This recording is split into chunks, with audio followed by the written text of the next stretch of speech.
Welcome back. The paper trail that led to Whaikaha tightening its funding for disabled people and carers has been released. It shows the disabled community wasn't consulted on the changes and only found out about them when they came into force. Laura Tupou has the story.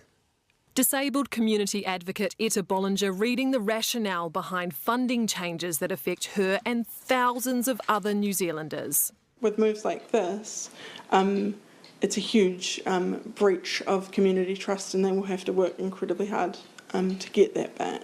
Documents show the ministry advised the then Minister, Penny Simmonds, of the best way to cut costs. It would prioritise equipment for people with urgent needs. Those deemed non-urgent would have to wait until at least the second half of this year.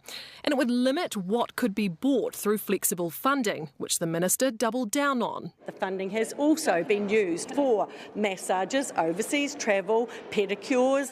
I'm concerned about those allegations, and I think that if the government have evidence of that, they should produce them. But it's now clear that was the advice the ministry gave her, with documents referencing overseas travel, massages and pedicures as examples of what flexible funding was used for. A memo in February said a balance was required between giving people fair notice of the changes and moving quickly, as an extended period increases the risk of increased expenditure prior to the changes being implemented. But that all went out the window. A month later, the advice changed to announce the cuts on March 18, the same day they came into effect. Many complaints were made about that and the fact that people found out via a Facebook post. But originally, the communications plan didn't even include that, with the only plan to notify people via a post on the ministry's website.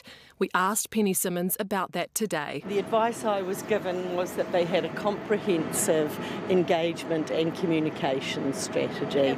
But documents show there wasn't any engagement or consultation with the disabled community.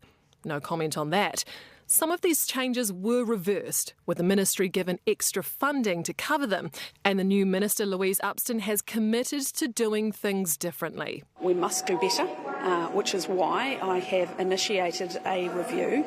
But that's not what the community wants. They say despite plugging the gap, the ministry remains underfunded while the number of people needing their services only grows. Laura Tupou, Newshub.